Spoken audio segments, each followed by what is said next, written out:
Well, we're very thrilled to have Lee J. Berman back with us. He is a magnificent mediator and he does miracle mediations. And he was the director of the Pepperdines Law School, mediating the litigated case for many years.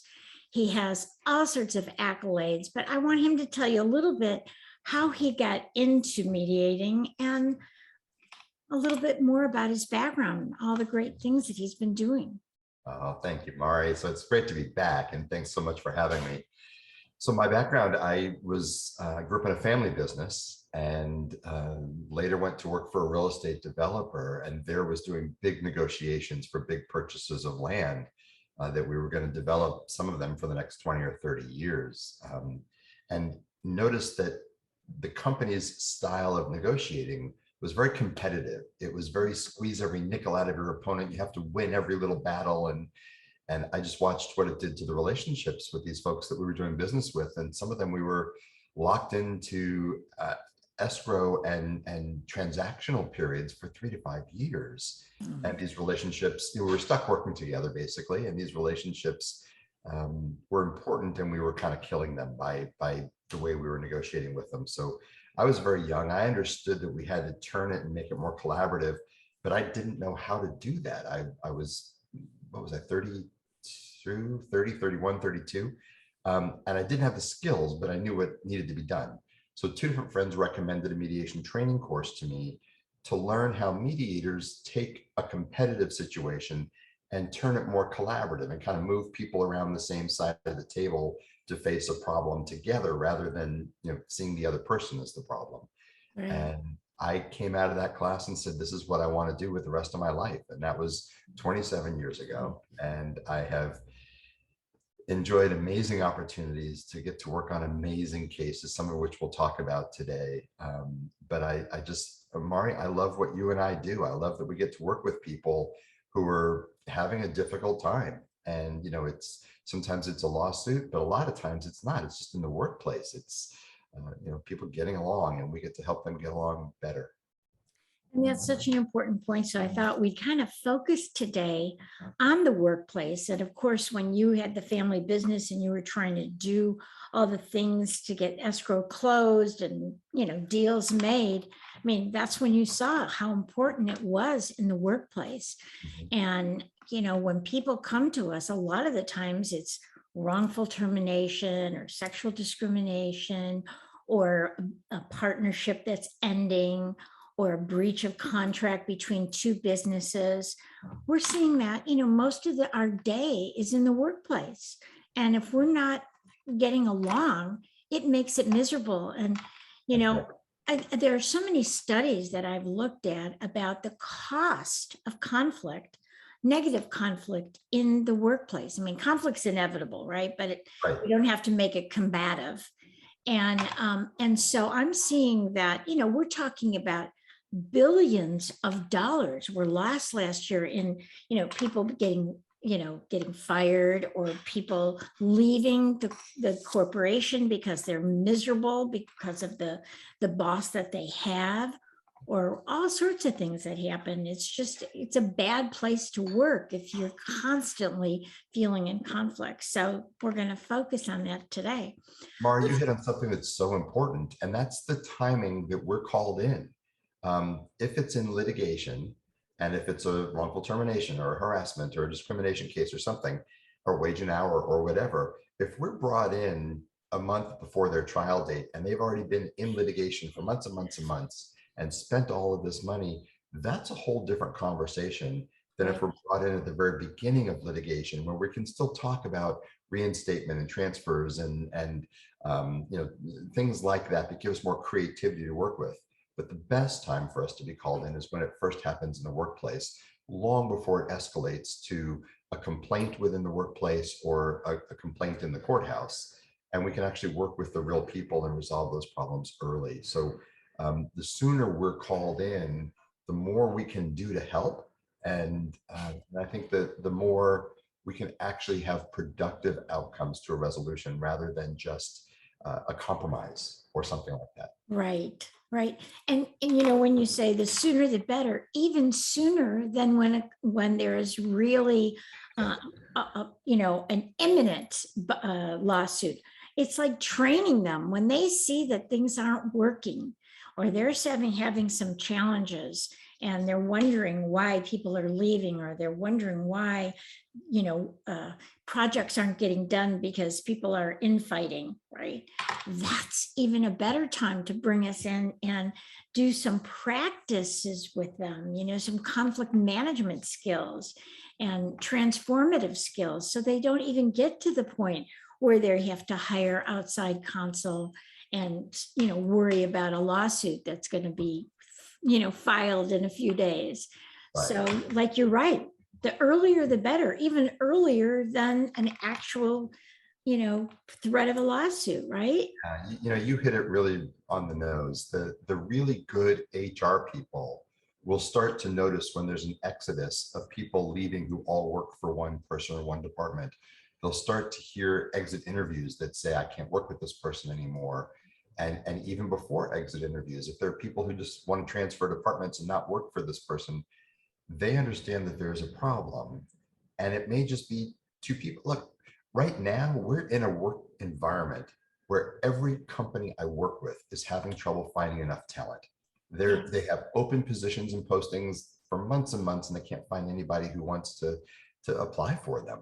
Right. And so the last thing they want to do today is have people leaving a company or losing their heart for the work that they're doing there and staying. That's even worse, right? Right. Because of conflict, because of something that's uncomfortable. And boy, to have us come in and work with those kinds of folks and build a restorative relationship with them, Right. it's the best investment a company can make, I think. But biased. Absolutely. I've seen the results. Yeah.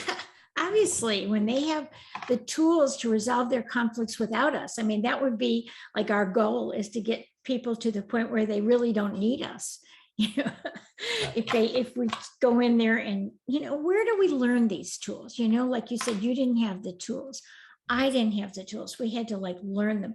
Why aren't we learning these? And they are starting to teach peer mediation in the elementary school, but this should be taught to us right from the get-go, and especially even when we're in high school and in college. Like, how do we learn these life skills? Because it destroys families, it destroys businesses, it destroys marriages.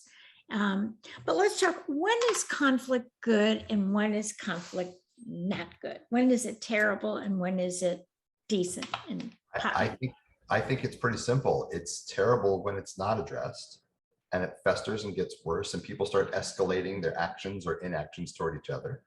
And I think it's good when it's addressed in a healthy way and people listen to one another and understand what's going on and find some empathy, the very things that we help them do, but they can do this for themselves too.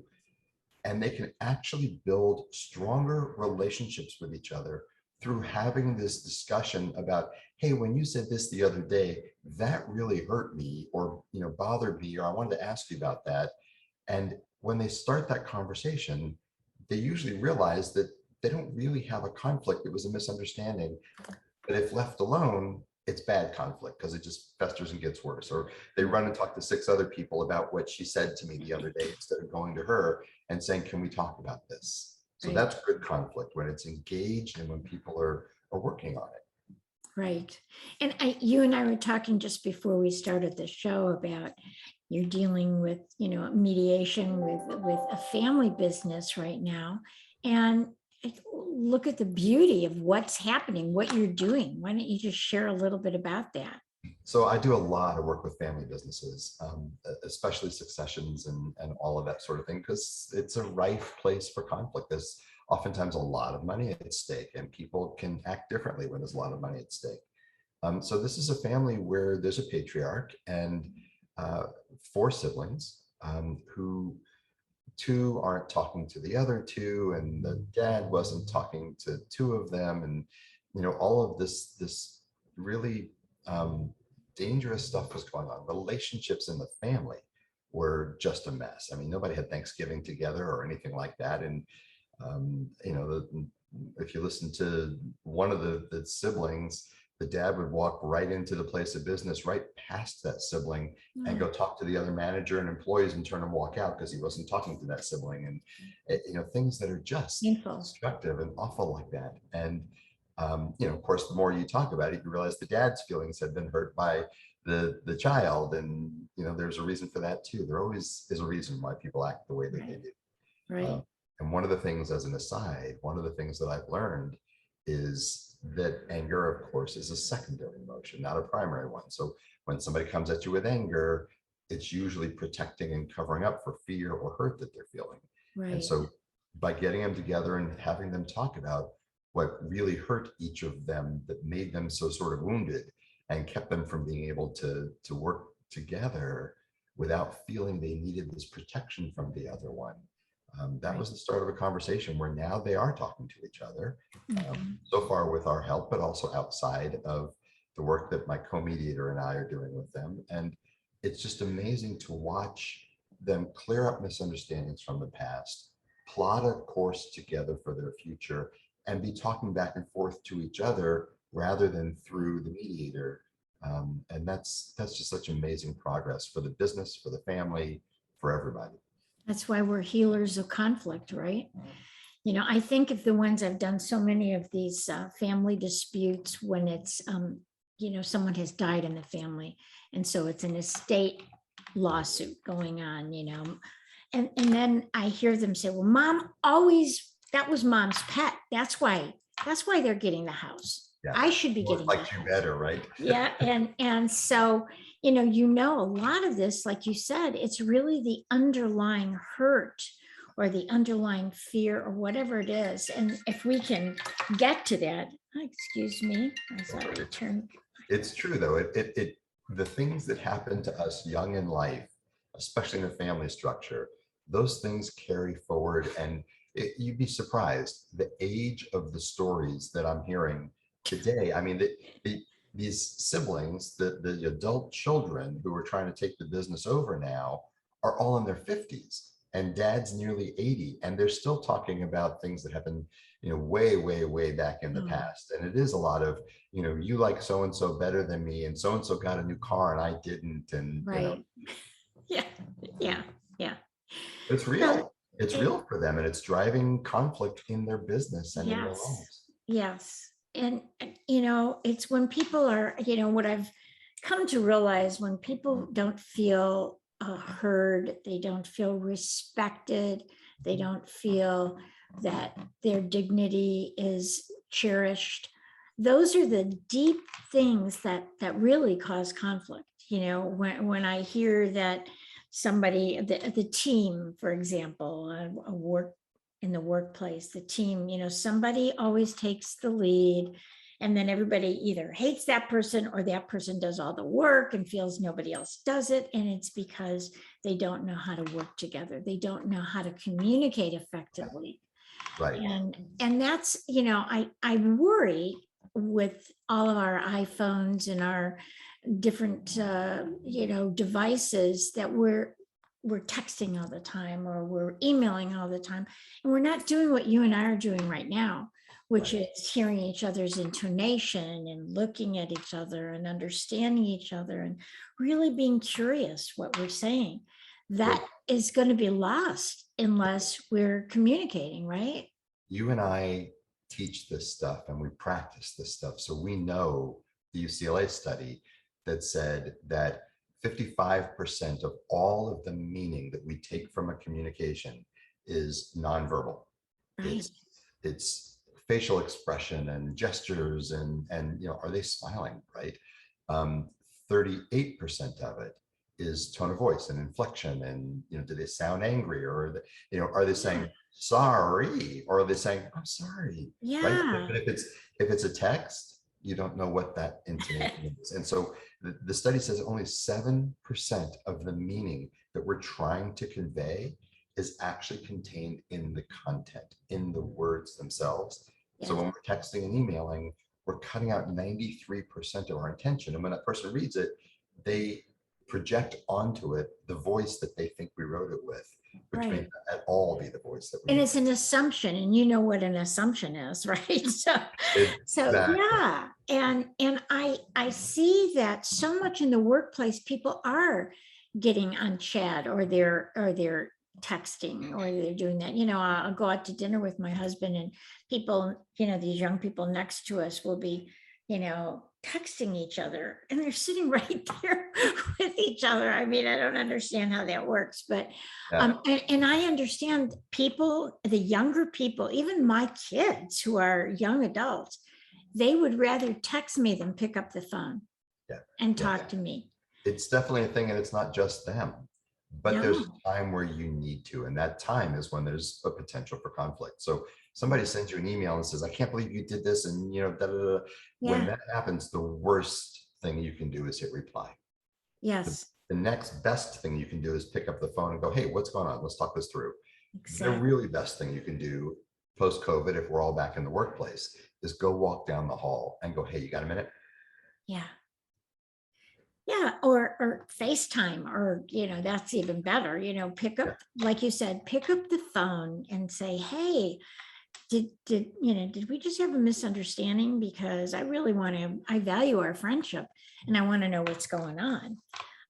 So with my clients, it's actually in my retainer agreement that we will not mediate by email. We will not mediate by text. We will mediate by phone if you need to, but my preference would be Zoom, because we're not all meeting, or in person.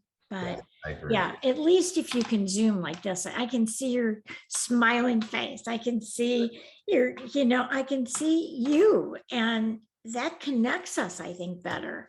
I do So I too. mean, at least FaceTime, thank So goodness I've got my iPhone, and I can FaceTime with my kids, or FaceTime with my clients or something, or Zoom with them. That's my preference at this point. here's a thing that's happening. We talk about how people are losing so much of the meaning and so easily misunderstood by text and all that. Yes. But it's also a thing that today, I think, especially younger people who grew up with it, they kind of hide behind it. It's easier to fire off a text and go, no problem, or something like that, rather than actually having the discussion. And what they miss Yes. when they say no problem, there's still this disconnect between them, and they just sort of Right. No say, problem, but underlying, they are resentful, or they're hurt, or something like that. Yeah.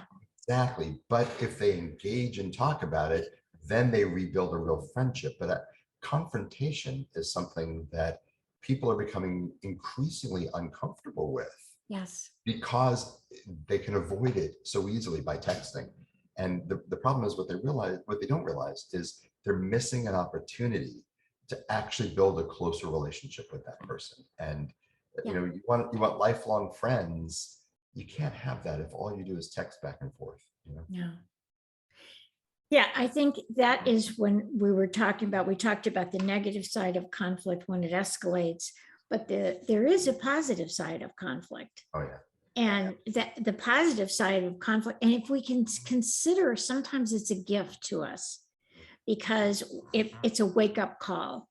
I mean, there are times, and I feel very fortunate in my marriage now, but I was married for 18 years the first time, and I'm with Lloyd 20. I'm married 20 and with him 32. But now, like, we both, because we've both been married before, we kind of learned our lessons. So when something happens, we don't bury it.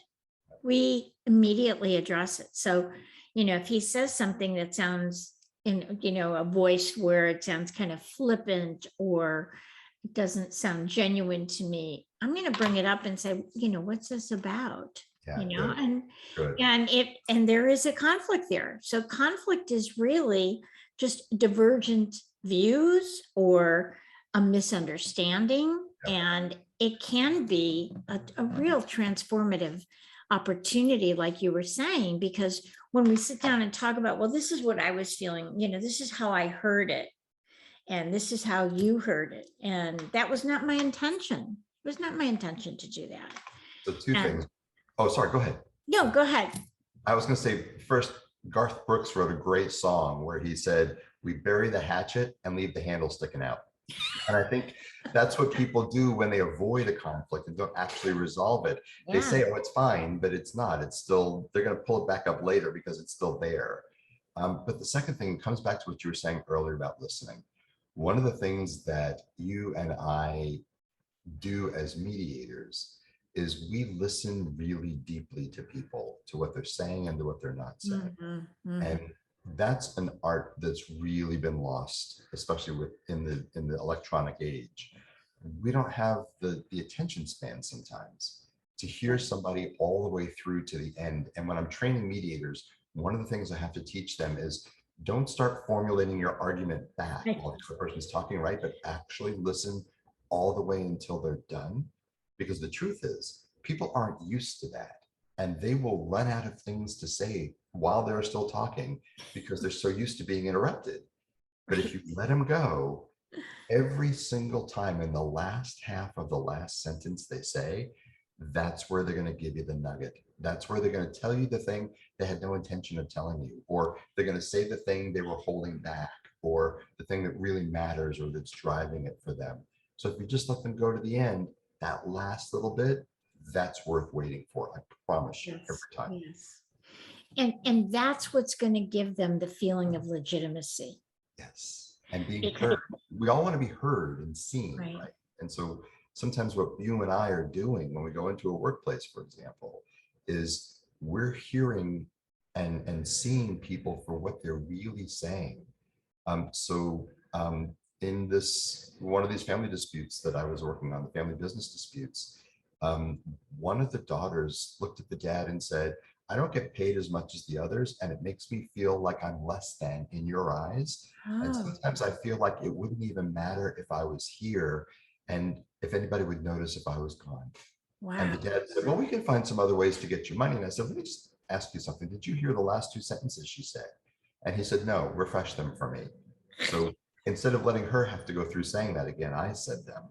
Mhm. And I said, you know, these last two sentences, these are the things that somebody says just before they commit suicide. Yeah, yeah, You've got to hear those things and hear just how she's really feeling about this. It isn't about the money. It's about that she doesn't feel noticed. She feels invisible and wonders if anybody would notice if she wasn't here anymore. You've got to hear those things and you got to respond to those before you respond to the amount of money. right, And you right. see, it was the And first. that was the underlying thing that he didn't hear because he was immediately getting defensive about it. Obviously, because he said, well, we'll find you some more money, right? He was getting defensive. And he knew So, how important yeah, it was to her, what it meant. right. Sometimes they'll say something, and that's the beauty of a mediator, because the mediator can have this helicopter view and see what's really going on and say, what I heard was you were feeling this. Did I get that right? And then the other guy hears, wow, I Yeah, didn't hear that, but right. because I'll sometimes I think I heard you say this. And that is good for everybody to hear because then she feels legitimized. Yeah. Okay.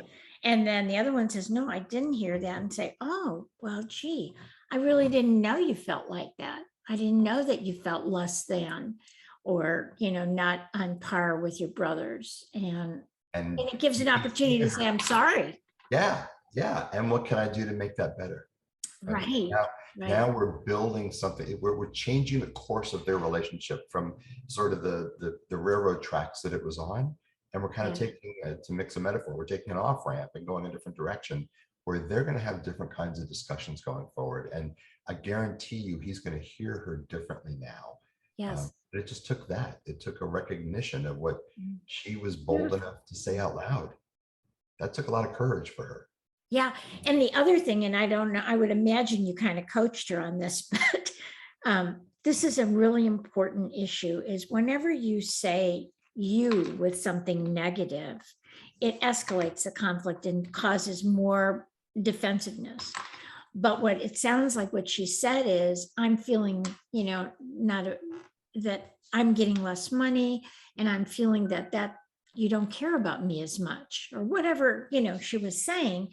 And so she said it from her perspective rather than, Right. you know, you only like the boys, you don't like me, instead of doing that, which she probably could have said because she was angry and hurt, Yeah. but she said, this is how I'm feeling. And that is, people don't know how to do that kind of gentle, or what I call the velvet confrontation. Yeah. That was kind of a velvet confrontation to say, this is how I'm feeling. Yeah. And absent that, we make stuff up.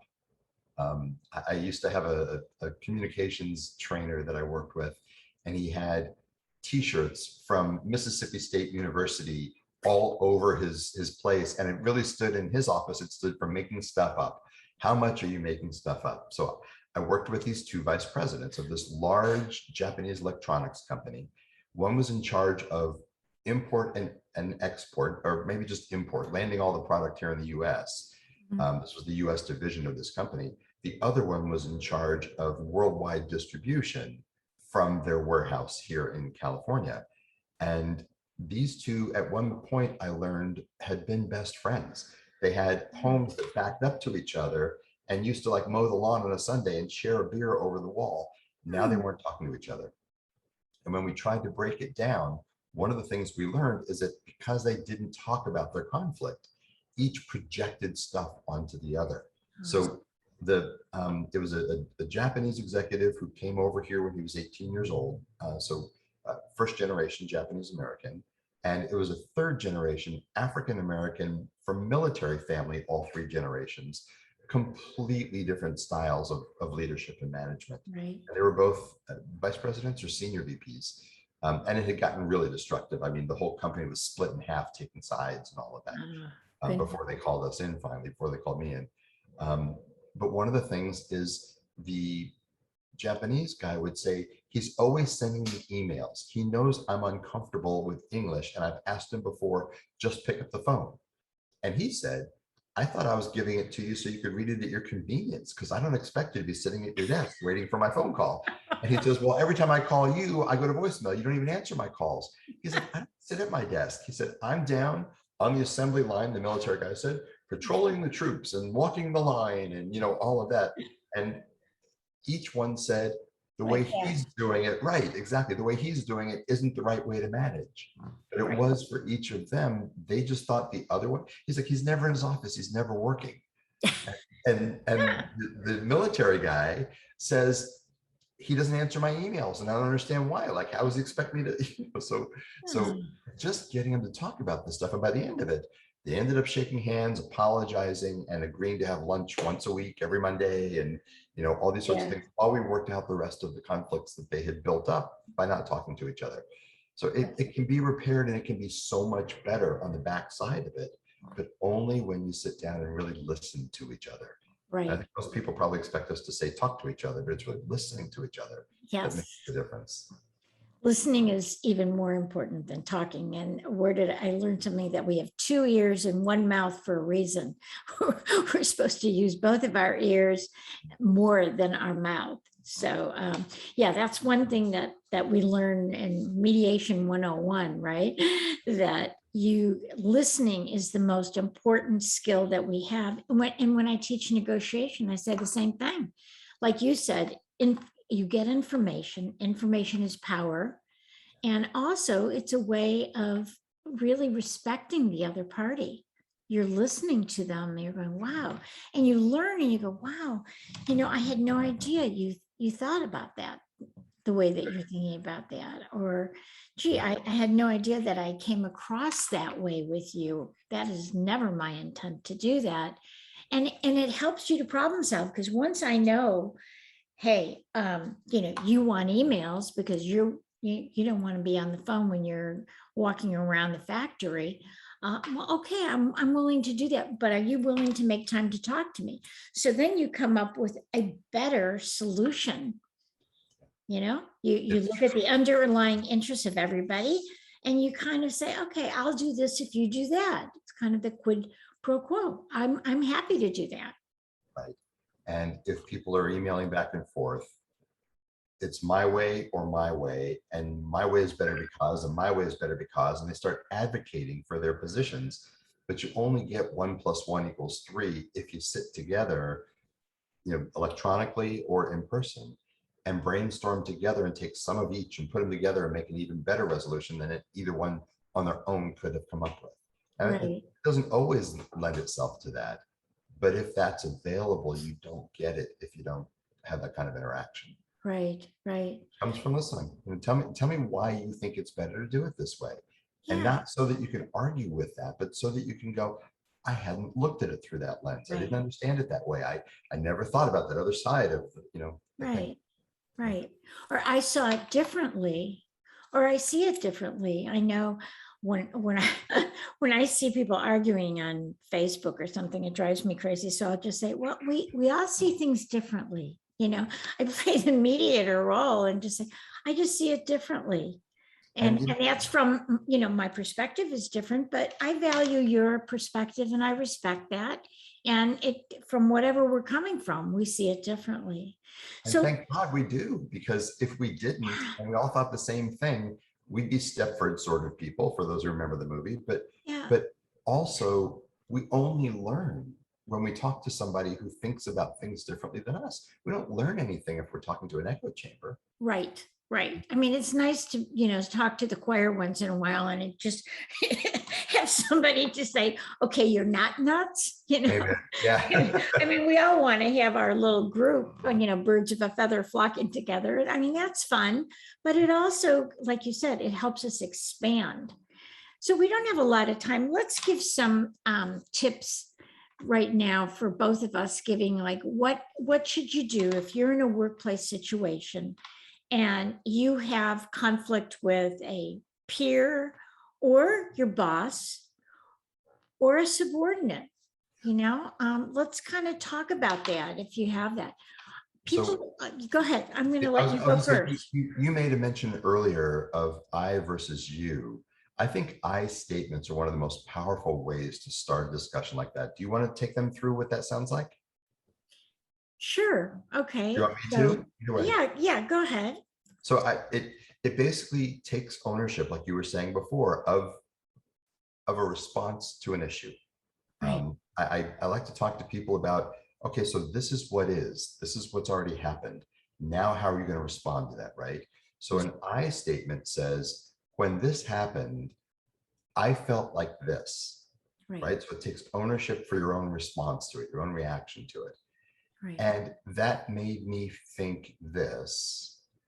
And what I would really like next time is if we could do this instead, or say this way instead, or or whatever. So it's not you did this to me. It's not Right. victim speak, right? Right. That's becoming way too popular in my eyes right now. You did Yes. this to me, like I'm powerless and Right. you hurt me, right? It needs to say, when you did this, I took it this way, and that made me feel hurt or insignificant or like I didn't matter or like you thought you were my boss or whatever. Yeah. And what I'd really like next time is, can we just talk about it first before you announce it to the world, or whatever the situation is. So Right. and then the other person can say, wow, I didn't realize you felt that way. No, that wasn't my intent at all. I really thought I was saving you from having to blah blah blah, and Right. now Right. they're just having better understanding.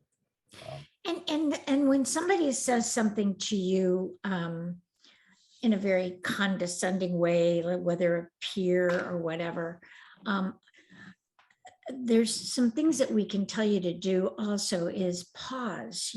Don't we all have this amygdala, which is these, two almond shaped little organs in our brain that react, and Yeah. all of us, you and me too, okay? I do We're, not. we all have that, right? So the key is to feel it, understand that you just got, punched in the solar plexus, and then pause. And for me, I just take a couple seconds and I breathe into it. I just breathe into it so that I get out of that portion of my brain that's ready to attack or scream or hit or whatever. And I stop. And then I'll say something like, what did you mean? Help me understand what you meant by that, because kind of threw me off. And so tell me more about what's going on, so that I'm not engaging in this escalation of conflict. And that's a hard one to do, It but is. but it's probably the key Yeah, to keeping you sane and reducing the cortisol in your body and stress. I agree. I agree. Another one I really like is tell them why you're angry. Tell them of your anger. Don't show it to them. So what that means is say to them after that pause, that breath you're talking about, where you become self-aware, then say to them, when you said this, that really hit me the wrong way. Yeah, But our knee-jerk response, the animal part of our brain, survival mode, right. it's liable to trigger the amygdala and have us screaming, "That's not what I said," or Right, whatever. right. And All the make defensive stuff that you right. got hijacked. They So I say, love speak when you're angry, and you'll say the best speech you ever regret, right? yeah, love So that. that's why I've learned to just, halt, I also love just don't say any, even though you feel like saying it. I think that's what's so scary when people are online. They answer an email or they answer a text, and it's kind of like you said, they're kind of protected by the internet. They're not like, they wouldn't say it necessarily to your face, but it's okay to do it in some kind of an electronic format. So that's, again, before you answer an email from your boss that you thought was really out of line, like, you got to stay late to work tonight, um, pause and say something like, the power of a positive no.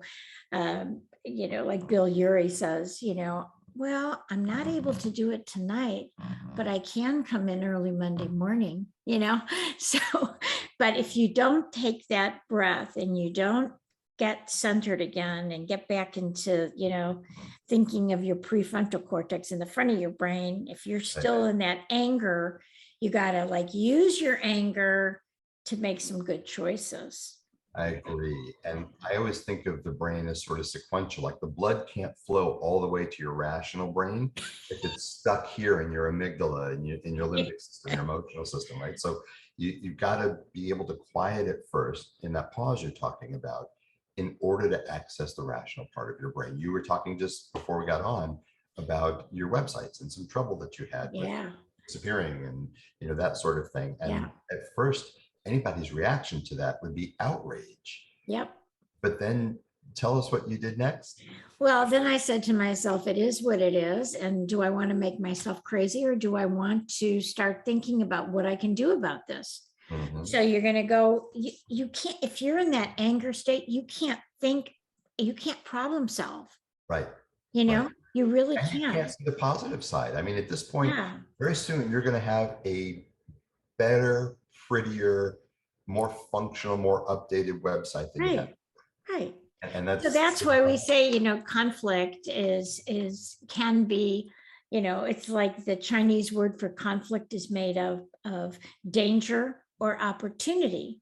So both. it's up to us to choose. Do I want to make it dangerous and escalate the conflict to where it could be workplace violence, God forbid? Or do I want to say, okay, we got to listen to our staff. If he's feeling that way, other people might be feeling that way and that frustration. So let's get together and talk about it, or even, have them, put in a little mailbox or something, their complaints or their worries, and make it, anonymous if it's scary, so that you start to understand what are the challenges really happening here. Yeah. One more note on anger. One of the expressions I love is it's the rain that makes the flowers grow, not the thunder. I love that. That's great. Well, we could go on for hours, Lee J. You're just wonderful and filled with great stories and just wonderful wisdom as well. And so, yeah, so I want you to give your website and also the website for AIM. Tell a little bit about AIM as well. Sure. So AIM is an acronym for the American Institute of Mediation. And there we teach mediation skills, basic fundamental skills to become a mediator, and much more advanced skills to be, a lot of what we're talking about here is the nuance of what really experienced mediators do and what we've learned. And we teach that to folks who are more advanced in the field or in their day jobs where they resolve conflict, HR folks, managers, that sort of thing. So it's the American Institute of Mediation.com. And I'm happy to be one of the people on your Yes, faculty. yes. So And we have fun. Yes. a lot of your courses up there for download that people can learn an awful lot from. And so encourage people to go check that out. And my Yeah. mediation site is mediationtools.com. And it's also being rebuilt to be bigger and better like yours. It's rather ancient at this point, and we'll have a new one up within a month or so, I hope. So lots going on there, lots going on. See, and we're trying to reinvent ourselves and try to grow ourselves. So that's, we're role models for trying to be the best that we can be. And part of that is really learning to bring peace to other people and to bring peace in our own lives.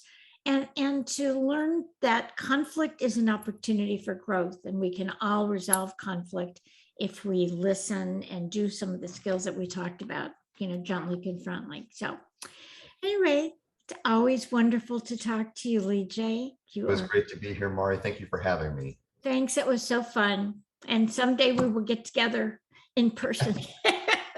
Yes, absolutely. Okay. Thank you so much. Bye-bye. Pleasure. Bye-bye.